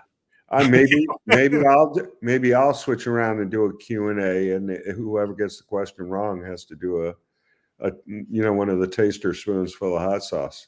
I'm really pale. You could probably instantly watch my face turn red. You don't look pale on camera. You've got a nice Irish glow. Thank you. Yeah. So you're gonna give Corky some sludge? Yeah. Okay. What is this sludge, Joe? You don't want to know right now. You'll find out. All right, Ed. All right. Thank you so much for coming on. Yeah, God bless you guys. God bless America. I hope you have a good evening. And, everybody just be kind to someone else and help them out. All right? If we do that, everybody does that, it's going to be a better place in this world. Someone saying, post the jokes I made about Pepper X. I still haven't seen any joke in the post. Oh, there was a joke. I did post it, but... Oh. 1 second. Where's Serena? Oh, I had it up before. 1 second. Here it is. Serena said, how do treasure hunters use peppers to hunt? They look for the place where Pepper X marks the spot. Awesome. You want to hear my new favorite? Well, it's been my favorite joke for about 3 years. I'm going to leave you with this. Okay. Awesome. What do you call a line of bunnies hopping backwards in your front lawn? What? A receding hairline. I got dad jokes for days. So come on the YouTube tomorrow. We'll have some fun there, and we'll promote your channel. Awesome. 3:30, guys. 3:30. That's what time Ed goes live. Win some hot sauce. Enjoy the community. But check out some of those names. You guys will love it. send a link in the email, Joe, to this, and I'll have the web team post it. Up on the Bella, or the web team will give a post, and we'll get some people from over there watching over here. Awesome. And I love Bella. I love Bella and Dark. Got Heat 101. That was one of the first shirts I ever bought on YouTube. Was Heat 101, actually. Yeah, when I met him, you know the story, right? No, I don't know. I saw one of their videos. I invited them down to be in the contest. It was supposed to be Dark in the contest, but Bella said she was coming in, and we spent like 2 hours with them, and I hired them on the spot, even before the contest. Love it. And 3 weeks later, we moved them down from Columbus. No way. Yeah. And they've been here ever since. I love Bella. when you meet the people that God wants in your life, you know it immediately. And I knew that I was supposed to have them around, so I told them, "Hey, this is it. You're coming down here." And I didn't really give them a choice. Oh, Ed, one last thing. Yeah. The New York Hot Sauce Festival, right? So I entered the donut contest. It was supposed to be the lowest rated contest there, and they put a Carolina pepper powder on it, the silencer in it, and something else in it. I thought I was going to win this freaking contest. I went there, 3 donuts, no problem. I'll get this over with in a minute. I put that freaking donut in my mouth, thinking I have the camera in front of myself, putting this thing in my mouth. I'm like, there's no way. This freaking, it's going to be gone. I'm freaking chewing this thing, and I have no idea why I was kept on chewing. The consistency just kept on chewing and chewing and chewing. Then all of a sudden I see these people from California, Oregon, all over the United States. I'm like, oh shit, they did this before. And I'm usually at the expos, even though I know what's inside it, because I'm the one who heats those donuts up. If there's a spot, I always jump in because I love those donuts. And I don't do it to win. I do it just to eat the donut. That's funny. Yeah. Oh, my hand was full of that stuff because they give you gloves. Yeah. And this one I didn't wear gloves. I just used my hand. I'll just wash gloves. Yeah. Just get used to the capsaicin, like with the gardening. Just get used to it. And you don't need to bother with the gloves. It only burns for a month or 2, and then you don't burn anymore. Okay, and your body gets used to it, and it remembers it. So, train yourself. Well, I had to worry about when I went to the bathroom. Yeah, that goes away after a little while too. You just have to keep on doing it because the nerve receptors that we perceive heat from, it's not real heat. It's just a brain trick. But those nerve receptors can be trained up. So I don't feel the same. I feel heat. Don't get me wrong. I get the physiological reactions. But what Corky would do with a Thai chili, I need a Carolina Reaper to get the same reaction because my body is trained up. Okay. Yeah. So just work your way through it. And everything will be cool. Boom. Boom. All right, guys, I'm fading fast, and I got to go put my kids to bed. Awesome, thank you so much for being on tonight. Thank you. I thank you guys. I love you. Again, God bless you. Okay. And God bless America. God bless America. Ed for president. Ed for president.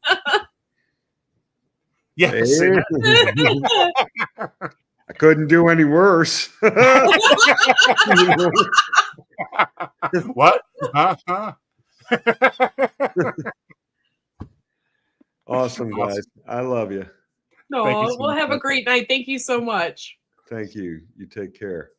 All right. Take care. I don't know how to sign off. I got you. There he goes. So 3:30 tomorrow, guys. Get ready. Go check out. Hold on a second. Let me go to his YouTube page. Let me show his YouTube page. That was an awesome live. Well, there it is. So Smokin Ed Currie. And our mod's been showing these links through the whole live and Instagram. Thank you, moderators, for doing that. We really appreciate you. So just live show like that. And you see all his lives. I mean, these are great lives, guys. He gives so much. Like he said, 8,000 bottles of hot sauce. I know I seen David Gray and a whole bunch of other names in here during his lives. And I know we've been promoting Ed for over a year. I love this. Just so much stuff. Product drops. And he has so many new products. I mean, if you haven't checked his website, there's so many products that he's giving out right now. So many brand new ones. Let me check this out. You know what? 1 second. Since I'm here, this is Heat 101. This is with Bella and Dark. So go check out their website too. This is Heat 101. Corky, can you see that on your side? Yep, I can see it perfect. So, I mean, the challenges and oh my God, it's so awesome. One ship challenges. First Carolina Reapers of 2022. Asian Sensation Wing Challenge. A lot of challenges. I don't know. I love watching that. So, and if you go to his website, you guys could check out the rest of his hot sauces from there. But that was really awesome. Guys, I'm so in awe that we had Ed Currie on our show. Like, what? I'm still in awe. It's amazing. If you guys just type in Ed Currie in your Google, you'll see everything that starts to follow. All TV he's been throughout the whole world, all these articles that he has either written or whatever. It's all over the place. It's so awesome. I mean, and thank you guys for being here and sharing that out and everything. We appreciate that. So we are going to give out 3 bottles of hot sauce today. So we got the chocolate plague. There's one. Dun, dun. We got the brandy cherry, chocolate cherry. And we have apricot hot sauce. The apricot one is the one you like, isn't it? No, this is actually very good. I actually have 3 bottles of this. You know what it is? It's not that hot. But Ed's sauces are really hot. And they're pretty potent. So they're pretty. You know, I had the Pepper X steak seasoning. And that was very good. Yeah, very hot, of course. It's Pepper X, you know. So, yeah, Ted goes, I need the cherry one. So there's 47 people in the chat. Just let you guys know, there could be some changes on Garden State Gardener for a little while. I lost my job, and I've been there for 29 years. And the business I work at is going out of business. So I got to find a new job, and that's not easy because that pays my whole entire mortgage. So without that job, it's not easy to find another job. So when it comes to Sunday Fun Day, and I Uber for my other bills. So it's kind of, and my wife works 3 jobs. So if I need to cut out anything, it's going to be Garden State Gardener. It's not going to be Grow Big TV. And I'm trying to figure out how I'm going to make that work. Maybe sometime I might have some alternates when I'm working, have somebody else do Sunday Fun Day. But I got to find ways to make money. So if anybody else wants to help out in any kind of way, I appreciate that. Become a member here. Watch some of other videos. And anything you guys could do is really well appreciated. But I got to figure things out, guys. That's what I got to do. And which ways I figure that out, I have no idea. Maybe I'll move down South Carolina, work for Ed, and you see me try some sludge and having cramps. So I'm putting this to the side. So Sunday Fun Day video is already out, and I'll explain it a little bit if you guys want to come.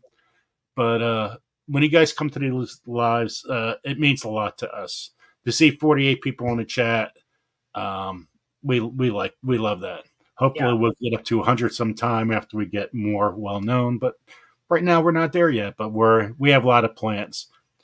We have people coming out to our channel, become partners into like a lot of farming situations to sell like drones and stuff, stuff that you guys can't afford, and to see the future of what people believe in us, it's pretty amazing. Where a couple of things could happen, our lives could change as quirky. Yeah. It could change like that. It could. And you guys, I'm just shocked because probably by the end of May, we will be at 10,000 subscribers. And I'm overwhelmed by that. Like, when we first started this, I thought we would eventually get there. Well, you guys, we started in November. This is insane. And we're catching pretty fast. So thank you for supporting us. Thank you for being members. We really appreciate that. Okay, so I'm going to go to the StreamYard giveaway tool. I'm going to put hashtag, let me see. Hot stuff. Hashtag hot stuff. Let me see. Was hot ones was the Pepper X. Yeah, Pepper X. There we go. So do you see that on your side? Yep. Okay. So hashtag Pepper X. Hashtag Pepper X. And I have no idea where I just went. Do you see me on your side? Yep. There we go. I have no idea what just happened, but oh well. Hashtag Pepper X. I'm going to put it back up.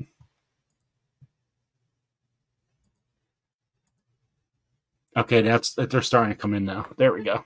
I don't know how I messed that up. So most of the stuff on Garden State Gardener is out. I still have 11 things to get out. 11 more packets of seeds. And plus what I have here. So one's called Apricot. APRICHIT. Apricot. The other one is the brandied chocolate cherry.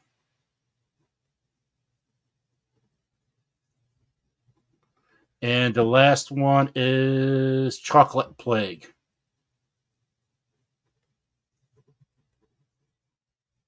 So I hope you guys can enjoy this. If you aren't a member, we already have 11 members on our site. I don't have the list in front of me, but I know there's Jersey Twister. I know there's Simply Jan. I don't have the list. Oh man, I don't have it in front of me either. Oh, sorry guys. But thank you for everyone that's become members. Serena's been a member since the very beginning. Simply Jan, Camp Patton Family Compound, Jay Dixon. Oh man. So there's 20 entries. Just wait another couple seconds. But thank you guys, everyone, for your memberships. Every single one really matters to us of any kind of level. Okay, first let's get the giveaway. Let's go.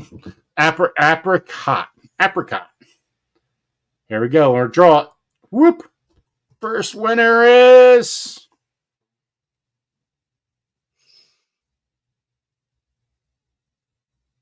Jane Doe. Jane Doe. Congratulations to Jane Doe. And our awesome moderator. Whoop, whoop. Well, Matt, you know it'd be great if Jay Dixon's our next win. That would be awesome. They worked their butt off. Okay, here we go. Draw again. This is the chocolate cherry. Chocolate cherry.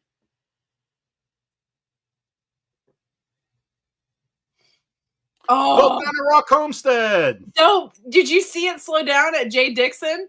No, I did. I missed that. I was like, oh my gosh, we got a gifted membership going out there. Thank you, Jennifer, for doing that. Jennifer's also a member, too. So if you guys can, grab that gift. So congratulations, winner. The winner is both down at Rock Homestead. Boom. And the last winner is for the chocolate plague.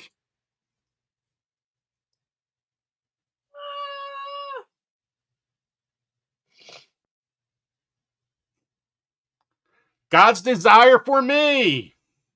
God bless. Woo! Congratulations. So that's our 3 winners. Which one did Built on the Rock win? The chocolate cherry. The chocolate cherry. Ooh. That does sound really good, doesn't it? Uh-huh. There we go. Let me go check out Ed's site. Let me see. Pucker butt.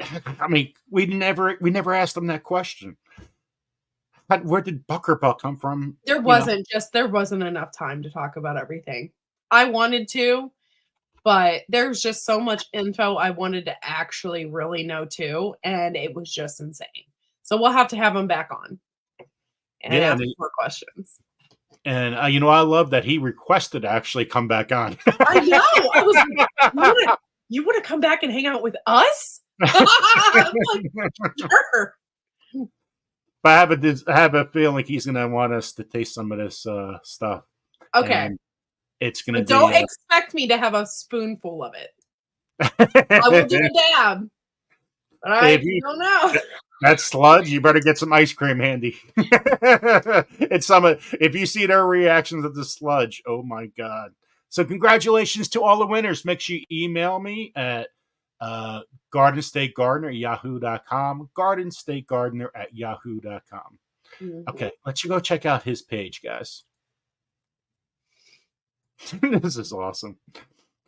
So there's a lot of, look at the Pepper X, guys. Okay, hold on. Okay, so Built on a Rock didn't want it. Wanda Moses is going to take it.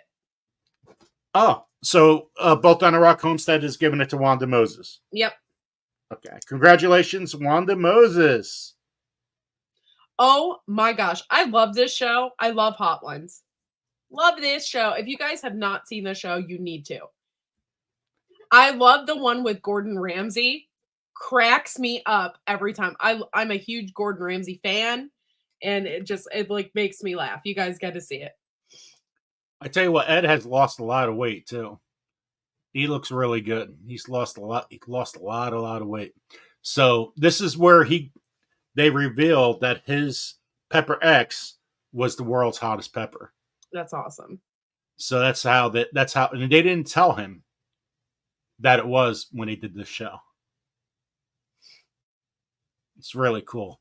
And you know what's special about it? You've seen his emotions ripple through him, because he's been working on something this so hard every day, working on it. And when you have a passion, it makes it really easy to do that every day. Like you want to get up and be out there every day. When you have a passion like that, it just you want to live and breathe those peppers. Oh, 100%. And this is some of the new stuff that they just came up with. Unique garlic. I want to try the unique garlic. That sounds good. I love garlic in general. So same here. And look at the seafood one too. That's pretty. Put a little bit of that garlic on my mac and cheese. Boom. Boom. Boom. Special reserve, which is pretty cool. This is the Pepper X edition there. You got to remember, guys, when you have for example, a Carolina Reaper, Ed, when he got those seeds first starting to go out, everybody started using it. Mm-hmm. And so when you're doing products, say Carolina Reaper hot sauce, Carolina Reaper powder on your chips, Ed should be benefiting from every single one that says Carolina Reaper. If you get the hot sauce in the mail and you do want to taste test it and you want to do a video and use #GrowBigTV with it, so we can actually go and look back and view them, because that would be freaking awesome. So if you do want to do that for us, just as fun, and use #GrowBigTV, or you could do @GrowBigTV and put and tag us in it. I would love that. So hot sauce levels, which is great, and all these bottles just shows you the hot sauce bottle, the level.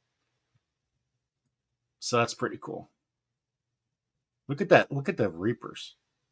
Mm-hmm. They're scary. That tail is so scary, guys. And you got the little bottles here. It's just not. He doesn't just sell Ed's sauces. I love those cheese ball things that you sent us. Did you send those, or did Matt? I did send some to you, but not the Matt also sent the I think Matt sent you the original ones. Oh, the ones with the Hatch chilies. Oh my gosh, that made me love Hatch chilies. I've been trying to mimic that taste. It is delicious. Delicious. So you got chocolate snacks, jellies, jams, powders, subscriptions. He has a month hot sauce of the month club, new sales, apparel. Like I showed you guys this Carolina Reaper shirt, right? So There's cool. Carolina Reaper shirt. And again, Fridays 3:30 gives away a lot of free stuff, a lot of sauces. You just got to be on top of it and keep on working on a chat. Don't expect to type once and expect to win. there's a lot of people that come here. So you got seeds too. So if we want to go to seeds, go get some seeds. Ooh, baby. And so these are Ed's seeds. You know what Ed was saying? If I want these seeds, I'll get it from another country because this is where it came from. Well, Carolina Reaper, guess who grew it? Ed. So why wouldn't you want to get the Carolina Reaper seeds from Ed? Look at that tail. I know. So that's just a couple of things. So I hope you guys enjoyed that live. Share this out. Next week, I forgot who we have, but guys, next week is another awesome week on Grow Big TV. I love this stuff. I had such a bad day when I thought I was like, I lost my job. That's all I'm thinking. Another month, I'm out of a job. The next day, I'm having people email me all over the place. It was like, it made my day. It was like, oh my God. So we got Bevan Coleman from Small House. He's going to be on Tuesday. And on Thursday, we're talk about biochar. And with kelp, I can't even say kelps. You're going to help me say this one when I can't do this live. Kelpie, but it's not Kelpie, Kelpsy. Kelpsy Wilson. There we go. I said it. I don't want to say the P and S together. Kelpsy. I can't say it. Oh my God, this is a good one. Kelpsy. There we go. I got to say it really slow. Maybe I got to drink under this live. Hey, we got Kelpsy Wilson. See, that's how I can say it then. Anyway, she just wrote a book. And it's on biochar. And we've been talking about biochar for a while. You know what? Let's take a look at that since we're here. Okay, hold on. And she has also a business on biochar.